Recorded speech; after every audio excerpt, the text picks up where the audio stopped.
En l'occurrence, M. McDonald, non, nous souhaitons soulever une objection. Le président, pourquoi y a-t-il une objection? La question était... Enfin, la question concerne manifestement ce qu'il avait à l'esprit lorsqu'il est parti en Côte d'Ivoire, du point de vue politique. Je crois que la question est tout à fait juste et pertinente. Mais si vous souhaitez néanmoins inscrire votre objection au compte rendu, soit, mais je ne pense pas personnellement que cette objection mérite d'être inscrite au compte rendu. Monsieur McDonald, nous nous en remettons à vous, Monsieur le Président. Je reviendrai sur ce sujet plus tard. Je verrai comment les choses vont évoluer. Le témoin. En fait, la question est très pertinente. Nous étions conscients du fait qu'il y avait une situation politique en Côte d'Ivoire. Nous étions au courant, en ce qui nous concerne en tout cas, qu'il était important de montrer que nous n'étions pas ou que nous ne devions pas être perçus comme étant pro un camp ou l'autre. Nous devions nous assurer que nous souhaitions parler aux deux côtés. Par exemple, si il y avait un général des rues, Charles Blé Goudet à Abidjan, il y avait aussi un autre général peut-être dans les rues des nordistes. Nous essayions de voir s'il y avait quelqu'un d'équivalent à qui parler. C'était une des considérations. Et nous n'étions pas à la recherche d'experts. Je crois que cela est clair. Nous avons compris qu'Alexis venait d'une famille où son oncle était politicien, un politicien respecté, qui était bien connu et qui semblait être très neutre. Donc aussi neutre qu'un politicien partisan pouvait être dans un environnement comme celui-là. L'interprète signale que Mme Naouri parle en même temps que nous. Fixeur, est-ce que vous pouvez nous dire quel parti politique c'était? Réponse non, je ne m'en souviens pas. Saviez-vous qu'il était, que sa famille et que lui était assez neutre politiquement si vous ne savez pas de quel parti politique il faisait partie? So I do not remember, right? Là, je ne m'en souviens pas. Je ne me souviens pas de tous ces détails. Ces détails m'ont quitté il y a longtemps. En revanche, ce dont je me souviens, comme je l'ai dit, nous étions conscients de cela comme étant une préoccupation. Nous en avons parlé avec Alexis et je crois qu'il l'a fait valoir comme un atout. Il m'a dit, recrutez-moi parce que j'ai un contact, c'est mon oncle.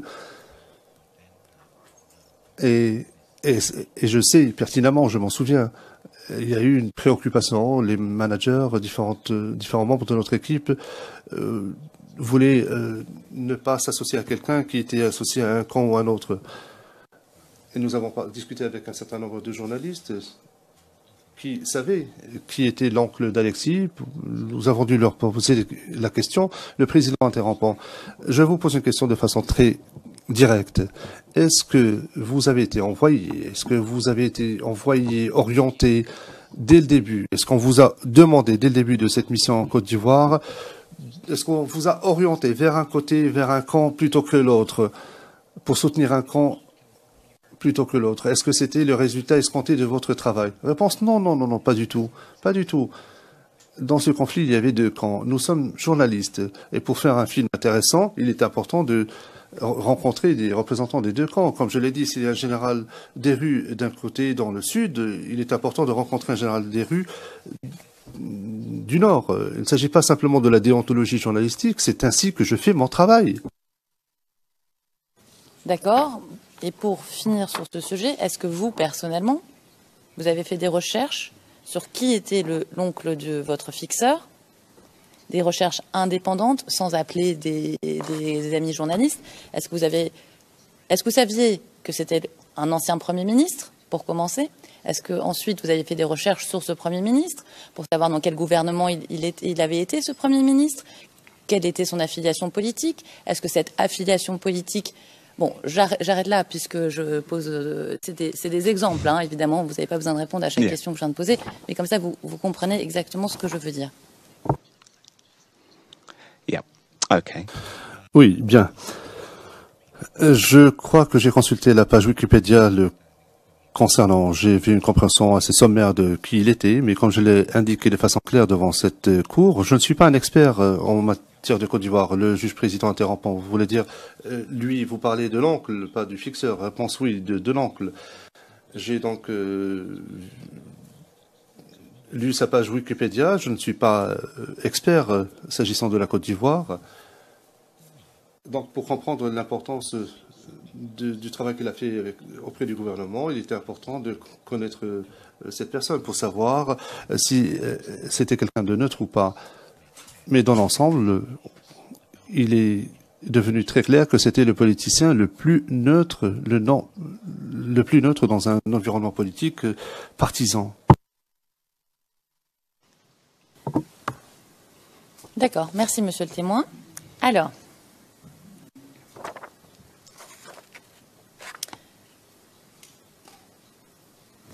vous nous avez dit hier, et encore une fois je vais lire les transcrits en anglais. Ah non, vous avez dit, pardon, pas hier, le 12 juillet 2017, donc avant-hier, page 9, lignes 3 à 6, et donc je cite en anglais. We had just done 2 weeks to prepare for the... Nous venions de passer 2 semaines à préparer cette histoire. La vaste majorité de ma recherche a consisté essentiellement à lire l'histoire du pays, à lire certains rapports qui avaient été écrits à l'époque. Alors ma question, parce que c'est ce que vous avez dit hier, c'est est-ce qu'au cours de vos lectures sur l'histoire de la Côte d'Ivoire,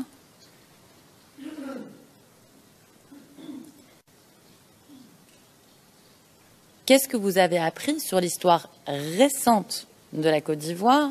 Et je veux dire par là les 10 dernières années avant la crise post-électorale, donc avant votre séjour en Côte d'Ivoire.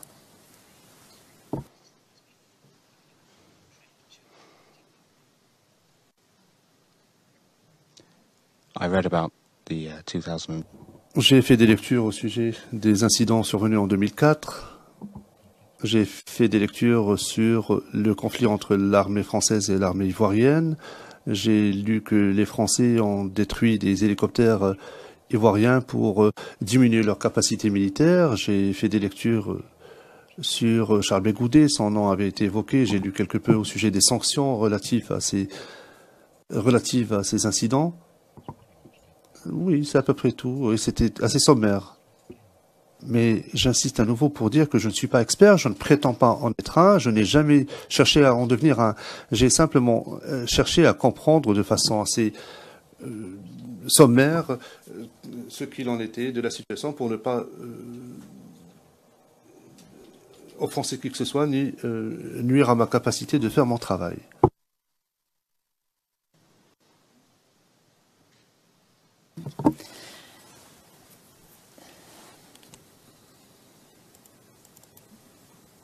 Mais, monsieur le témoin, vous vouliez, si j'ai bien compris, expliquer les causes du conflit qui s'enracinaient en Côte d'Ivoire.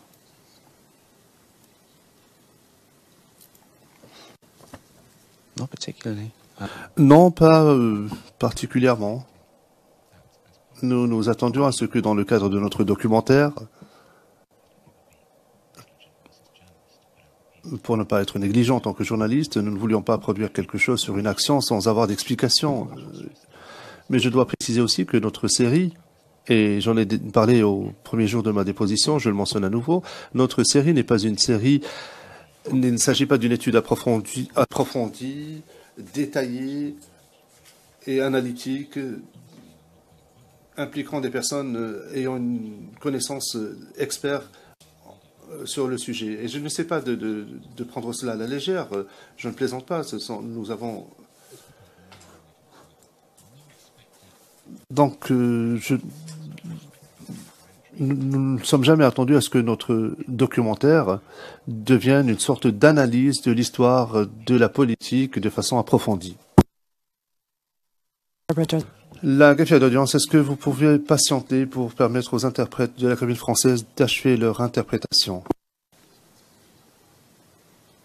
Monsieur le témoin, la question n'est pas là. La question n'est pas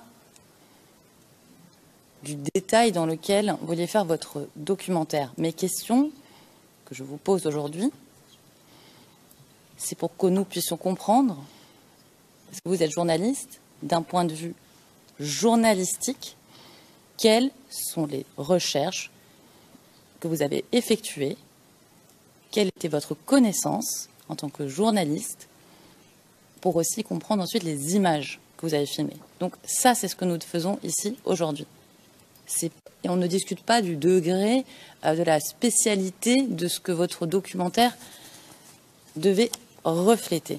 Ça, c'est la première chose. Je pense que le président interrompant, comme je l'ai dit hier, il ne s'agit pas du procès de ce journaliste. Il ne s'agit pas non plus de savoir s'il a agi de manière professionnelle. Il s'agit d'une autre procédure. Il est ici simplement pour répondre à des questions concernant des faits, des choses qu'il a faites avant ou pendant qu'il était en Côte d'Ivoire. Il ne s'agit pas d'une procédure contre le réalisateur. On est d'accord avec vous, Monsieur le Président, et on essaye de comprendre. Le Président, je n'accepte pas. Ce n'est pas une procédure contre le réalisateur, ni contre la façon dont le film a été tourné. Sont arrivés devant nous. Monsieur le témoin. Le président, oui, les images sont là, elles sont au dossier et ce sont les documents à analyser. Le documentaire en tant que tel n'a pas été versé au dossier. Et je m'arrête là. Et veuillez poursuivre. Monsieur le témoin.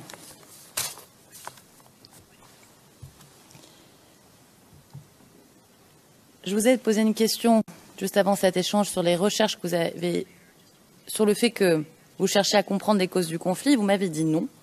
Alors je voudrais juste vous lire un extrait de votre déclaration que vous avez fait au bureau du procureur.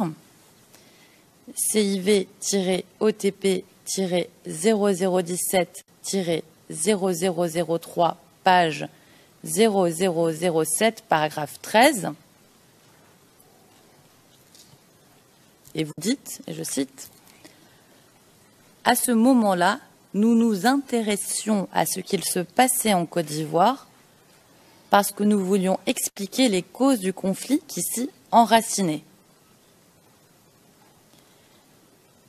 Nous pensions qu'au moment de la diffusion du documentaire, la situation dans ce pays ferait la une des médias et qu'elle pourrait déboucher sur une guerre. Mais nous ne pensions pas que la situation dégénérerait aussi rapidement. »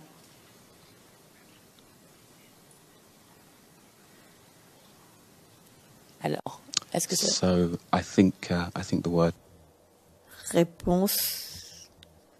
Donc, je pense que vous arrêtez sur des mots concernant... et que cela n'est peut-être pas nécessaire. Notre documentaire devait être diffusé 2 mois plus tard et nous pensions que la situation serait différente de ce qu'elle était à ce moment-là et qu'ensuite nous pourrions donner des explications et que cela deviendrait de l'histoire.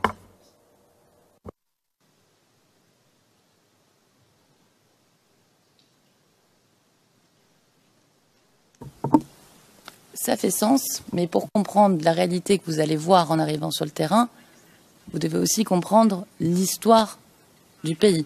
On est d'accord?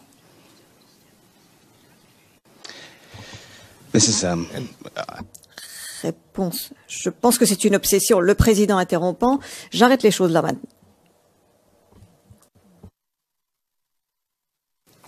Est-ce qu'avant votre départ, vous aviez fait des recherches sur Alassane Ouattara?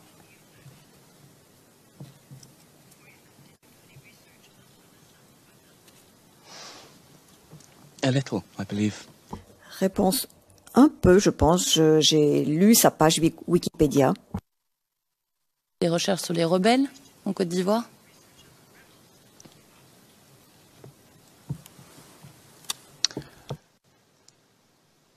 I knew that they exist. Réponse. Je savais qu'ils existaient.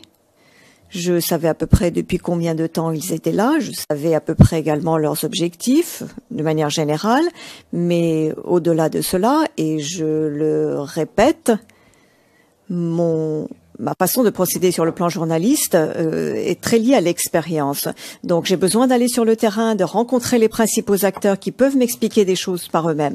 J'essaye, et je suis revenue là-dessus à maintes reprises, les détails, comme vous les appelez dans ce documentaire, sont des éléments essentiels. Je ne peux pas aller faire ou réaliser ces documentaires en tant qu'expert qui essaie d'expliquer quelque chose au public. Je suis souvent assez naïf, mais l'aventure, le courage nous amène à aller voir ce qui se passe derrière la caméra, sur le terrain. C'est un voyage, une découverte pour pouvoir découvrir les choses avec la caméra sans avoir trop de connaissances au départ. Je pourrais me tromper, mais on essaie de trouver un équilibre et ceci fait toujours partie de mon objectif. Et par exemple, si je sais que je vais voir une manifestation sportive, je ne la regarde pas sur Internet avant d'y aller afin de pouvoir réagir. Et c'est toujours pour moi une question d'équilibre, de ne pas avoir une opinion toute faite avant de rencontrer quelqu'un, afin de pouvoir réagir à la personnalité que je rencontre lorsque je la rencontre. Le président, nous avons parfaitement compris. Et je demanderai au Conseil de bien vouloir continuer. Question. Comment identifiez-vous qui sont ceux que vous appelez, et je vais citer en anglais, les key players? Fin de citation. I believe I've...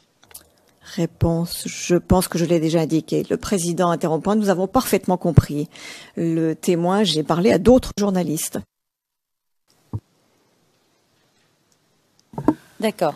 Et monsieur le témoin, vous saviez que le commando invisible existait, n'est-ce pas? He said already yes. Le président, il l'a déjà dit hier, à 2 ou 3 reprises, il a dit oui.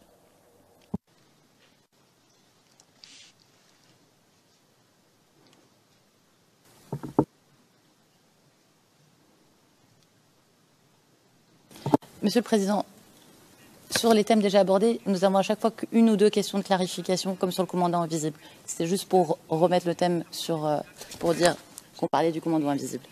Alors, monsieur... Le président interrompant, je sais, mais comme il a déjà répondu et dit qu'il avait connaissance du commandant invisible, donc posez simplement la question, sans lui demander s'il les connaît, puisqu'il a déjà dit oui.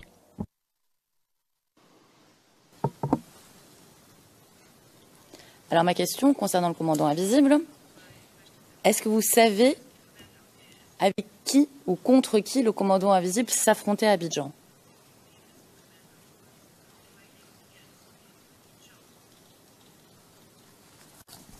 I understood that... Réponse, j'avais compris qu'ils luttaient contre l'armée ivoirienne lorsqu'ils avaient la possibilité de le faire. Et j'avais également vu plusieurs rapports disant que quelquefois ils luttaient contre des civils ordinaires qui sentaient la nécessité de se défendre dans leur propre quartier. C'était un groupe de rebelles qui opérait sans, disons, barrière juridique, légale. Et savoir maintenant contre qui exactement ils luttaient, je suppose, je ne sais pas, je n'ai jamais eu la possibilité d'aller leur demander.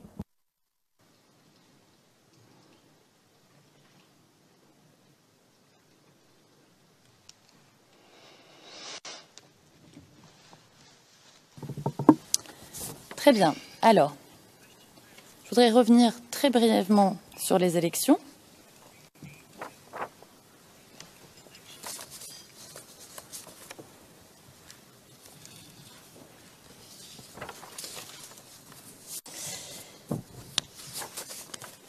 Monsieur le témoin, vous saviez, vous personnellement, qu'il y avait des avis divergents concernant le résultat des élections?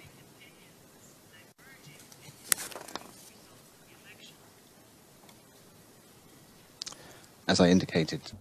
Réponse, comme je l'ai indiqué dans ma déposition précédente, j'avais décidé, avant d'arriver en Côte d'Ivoire, que le poids des preuves en dépit des conflits, des diversions, puisque M. Gbagbo n'avait pas abandonné le pouvoir, donc il était clair qu'il n'était pas d'accord avec cela. Mais en dépit de cela, j'avais décidé qu'il y avait un consensus au plan international concernant les résultats. Et je répète ce que j'ai déjà dit. Je n'ai pas été payé pour aller réinventer la roue ou recompter les voix. C'est d'autres personnes, un combat d'autres personnes qui avaient leur travail à faire, qui ont fait leur travail, pardon.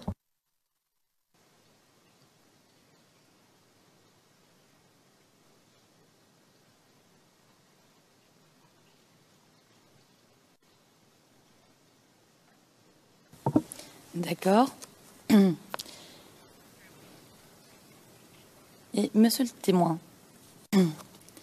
est-ce que vous avez fait votre due diligence? Est-ce que vous avez regardé des reportages concernant le résultat des élections avant votre départ? Yes. Réponse oui. Reportage. Est-ce que vous vous souvenez de quel reportage vous avez vu sur, par exemple, iTélé, France 24? Is it actually you?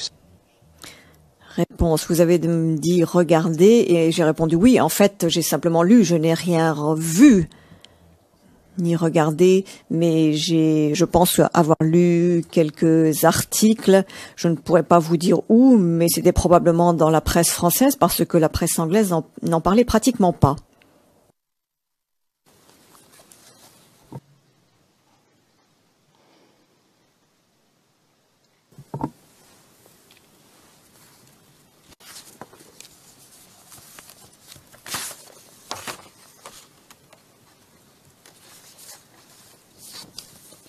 Alors, monsieur le témoin,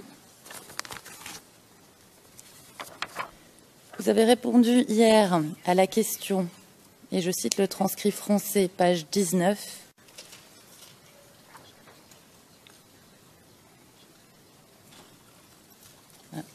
Un instant, je vais juste vérifier la page.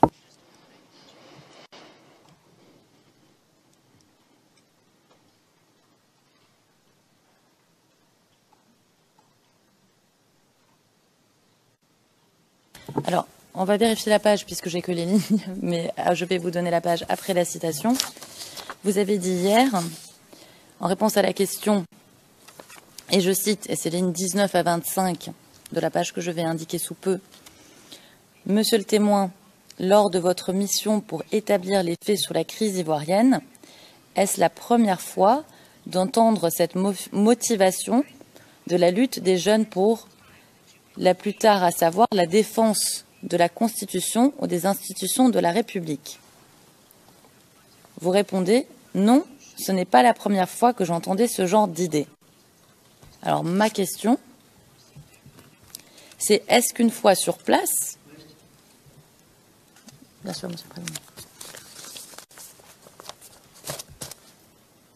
Ma question, c'est est-ce qu'une fois sur place, vous vous êtes renseigné sur les raisons pour lesquelles certains de vos interlocuteurs parlaient de défendre la Constitution?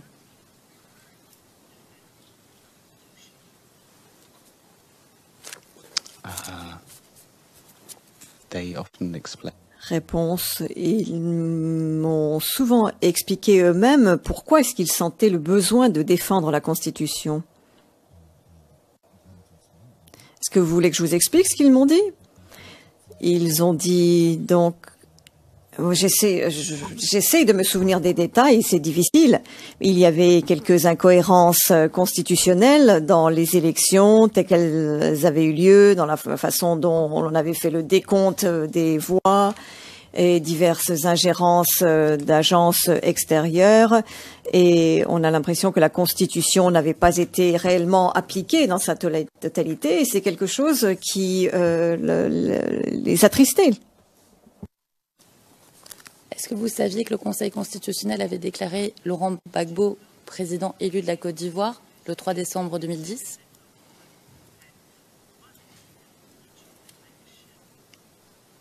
Yeah, I was aware of that, yeah. Réponse oui, j'étais au courant de cela.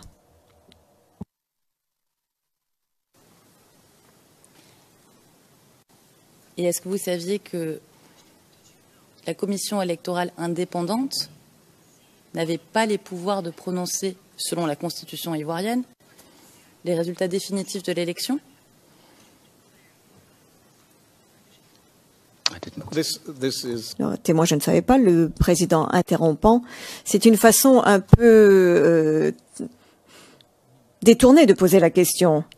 Est-ce que vous saviez si... je vous demanderai donc de reformuler votre question. Témoin, est-ce que vous aviez fait des recherches sur les résultats prononcés par la commission électorale indépendante?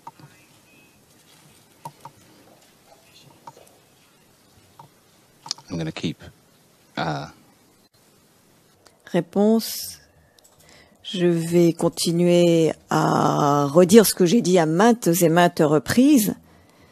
En ayant regardé de manière très sommaire toutes les histoires qui étaient publiées, il m'est apparu clairement qu'il y avait un litige.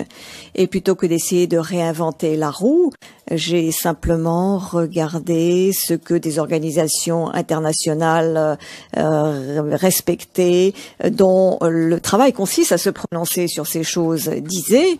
Et je m'en suis tenue à cela. Vous devez comprendre que si je devais diffuser un documentaire dans lequel je disais autre chose que Laurent Gbagbo a perdu les élections, j'aurais dû rester plus de 3 semaines sur le terrain, honnêtement. Le président, la réponse est non, et je pense que les motivations ont été données à maintes reprises également. Alors, dernière question, monsieur le témoin. Sur ce sujet.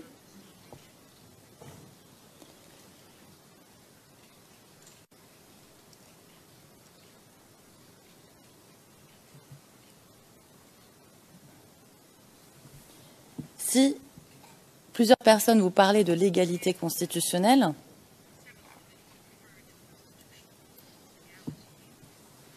pourquoi être parti du postulat qu'Alassane Ouattara avait gagné les élections? Le président, la réponse est claire et ressort clairement de ce qu'il a dit à de maintes reprises. Il a dit hier qu'il était parti du postulat que Alassane Ouattara... Le président interrompant a alors demandez-lui s'il a changé d'avis lorsqu'il s'est retrouvé sur le terrain. Une fois que vous êtes sur place et que vous interviewez des gens, est-ce que vous changez d'avis par rapport à la personne qui aurait gagné les élections et votre postulat de base qui était qu'Alassane Ouattara avait gagné les élections? That is a much better question. Thank you. Réponse, c'est une question beaucoup plus claire. Merci, Monsieur le Président. En fait, j'avais en tête l'orthodoxie des Nations Unies. Oui, j'avais contesté cela de manière massive. Les discussions avec Charles Blé Goudet et d'autres responsables politiques charismatiques et intelligents, vous ne pouvez pas vous en sortir sans vous poser des questions. Et c'est ce que j'avais en tête pour commencer. Ces partisans, les autres gens avec qui j'avais discuté, échangé, tous m'avaient donné de bonnes raisons de me poser des questions sur cette orthodoxie et je me disais que je vais revenir sur cela car si je dois diffuser légalement un documentaire au Royaume-Uni et que je dois pouvoir le présenter à ce stade-là, et il n'y avait personne et je n'aurais pas pu justifier de dire... ou ne pas dire plutôt, excusez-moi, que Laurent Gbagbo avait perdu les élections. Il aurait fallu que j'ai des éléments de preuve très solides, des interviews, un matériel documentaire, des éléments documentaires pour me permettre de le dire. Mais ce n'était pas le cas. Et ce n'est pas la raison pour laquelle nous étions là. Notre public ne s'intéresse pas vraiment aux détails de l'élection. En tous les cas, c'est ce que nous pensions. Et peut leur importer à ce public le décompte des voix dans telle ou telle région. Ce qui lui importait, c'est de voir comment et de leur montrer comment est-ce que ces gens souffrent en raison des résultats de cette élection et parce que la communauté internationale et de voir comment est-ce que la communauté internationale peut les aider.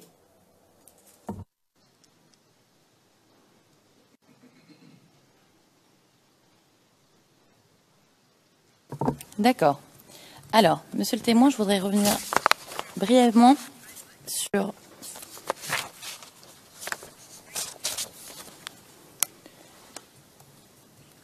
les journalistes avec lesquels vous étiez en contact avant de partir. Ah, et pardon, la référence que j'ai citée tout à l'heure du transcrit français, c'était page 73. Alors, pouvez-vous nous dire comment vous êtes entré en contact avec Marco Oved?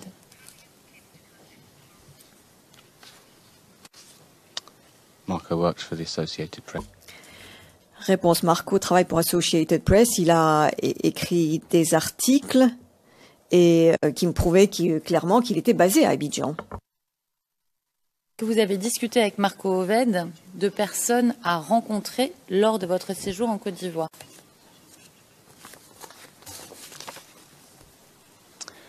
I believe it was actually Alex. Réponse: je pense qu'en fait c'était Alex qui a eu cette conversation au début, et j'ai indiqué que la plupart des contacts anglophones qui pouvaient parler anglais, Alex les a au départ appelés et j'ai essayé en français. Donc je pense que c'est Alex qui a eu cette conversation, et l'objectif de ces conversations était d'identifier des personnes, des lieux, des choses que nous pourrions filmer, ainsi que les problèmes de sécurité, enfin tout. Est-ce que vous avez lu personnellement l'article de Marco Oved publié sur NBC News le 3 mars 2011 et intitulé, je cite en anglais le titre, Forces kill 6 women marching in Ivory Coast? Sorry, repeat that again. Excusez-moi, pourriez-vous répéter à nouveau le titre? 6 women marching in Ivory Coast. Les forces tuent 6 femmes qui font une marche en Côte d'Ivoire. Le président, lorsque vous parlez en anglais, il y a toujours une partie qui manque. C'est la raison pour laquelle nous n'avons pas compris. Le témoin, oui, les forces, la marche, oui, l'histoire concernant les femmes qui ont été tuées, des personnes qui faisaient une manifestation en guise de protestation, oui, je pense avoir lu cet article. Can you read out Le président, est-ce que vous pourriez relire le titre pour le transcrit, parce que cela ne figure pas entièrement sur le transcrit. Président. Alors le nom de l'article, Forces kill 6. Les forces ont tué 6 femmes qui marchaient en Côte d'Ivoire. Le président, c'est un article de Marco Oved. Madame Naouri, oui, un article de Marco Oved.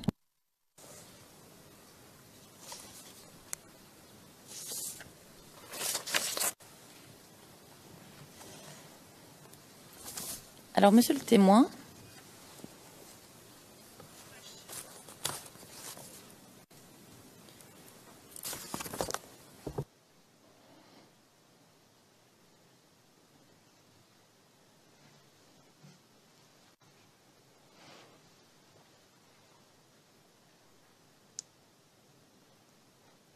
alors, vous avez dit, le 12 juillet 2017, concernant la marche des femmes, lorsque vous dites ça a été médiatisé, est-ce que vous pouvez nous dire à quel moment cela a été médiatisé et par qui?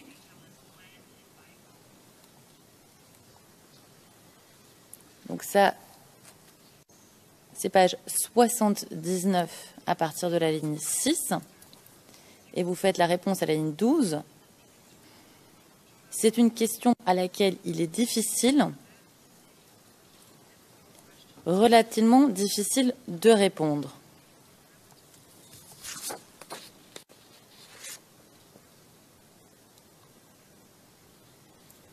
Pour vous donner un peu de contexte, je logeais au Novotel. C'est l'hôtel où logeait la majorité des journalistes. Le reste des journalistes n'avaient pas de logement dans la région. Associated Press, qui se trouvait dans la région, a pu prendre des photographies. J'ai également rencontré un pigiste sur place qui travaillait pour Reuters, qui a pris des photographies de cet incident et qui l'a publié sur Internet, si je ne m'abuse.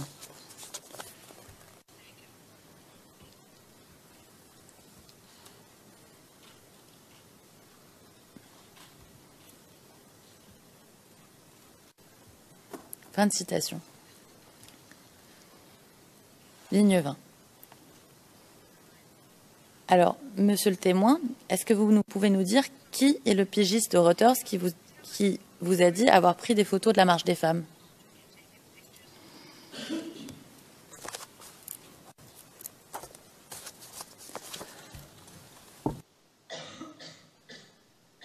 Oh, sorry. So my question is.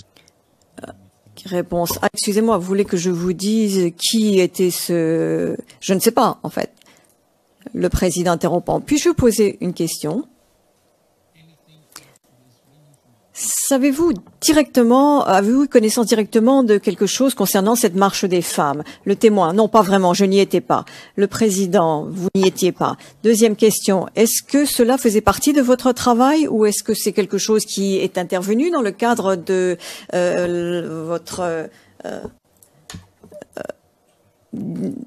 ce que vous avez filmé? Le témoin, uniquement dans la mesure où nous voulions aller là où s'est passé quelque chose et passer aux gens qui auraient parler aux gens qui auraient pu vivre cela. Il se peut que j'oublie quelque chose sur ce qui sur des choses auxquelles j'ai participé. Cela fait partie d'un certain nombre d'incidents et de choses que l'on pourrait essayer d'illustrer, pensions-nous. Le président, vous avez dit que vous vouliez être témoin. Le président, est-ce que vous l'avez été, le témoin? Non. Nous ne sommes jamais allés à Bobo. Nous avons essayé à maintes reprises, mais nous avons mis notre vie en danger de manière quelquefois un peu stupide. Nous avons essayé d'y aller, mais nous n'avons jamais réussi. Merci de demander à Madame Naouri de laisser les interprètes terminer. Merci beaucoup. I believe I saw some photographs, either online or on a camera or on someone's laptop. This is 6 years ago, and there were so many conversations had, so much sharing of information, so much collaboration, actually kind of unusual for journalists. It was a different, it was, I can't remember exactly who showed me what, where, in what format and when. I have a vague recollection of seeing some photos of the chaos at this march, some before them. Je pense avoir vu quelques photos, soit sur papier, soit en caméra. C'était il y a 6 ans, et il y a eu tellement de conversations, dont partager ces informations, c'était en fait quelque chose d'inhabituel pour les journalistes. C'était différent. Je ne me souviens pas exactement ce que l'on m'a montré, sous quel format. J'ai un vague souvenir d'avoir vu certaines photos du chaos à l'époque, à un moment donné au mois de mars, avant le chaos et un petit peu après. J'ai également vu du sang et d'autres choses. Le président, et on vous a dit que c'était une marche et que vous n'aviez fait aucune recherche vous-même. C'est bien cela. Le témoin, non, non, non. Le président, bien. Le témoin, les gens, les journalistes sont venus et m'ont dit, eh bien, un tel et un tel y était, regardez cet enregistrement. Et le président, vous avez considéré que c'était ce qui avait été dit. Le témoin, vous avez pris cela pour de l'argent comptant. Oui, j'ai bien pris cela pour de l'argent comptant. Je ne l'ai pas utilisé dans mon documentaire et j'ai simplement dit, bien, et j'ai pris ces informations. Alors, est-ce que vous vous souvenez qui est le journaliste d'Associated Press qui vous a dit avoir pris des photos de la marche des femmes?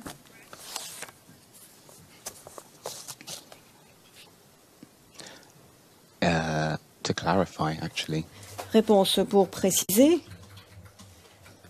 Je ne suis même pas sûre que c'était une photo d'un journaliste d'Associated Press ou quelqu'un d'autre, un pigiste qui ait vendu ces photos à Associated Press, qui les a mises en ligne. Et je ne suis pas vraiment allée dans ce genre de détails, qui sont en fait des détails qui ne concernent pas l'humain. J'ai vu quelques photos. Je pense qu'il y avait un journaliste freelance, un pigiste, qui les a vendus à une agence de presse, mais peut-être faut-il s'en tenir à cela.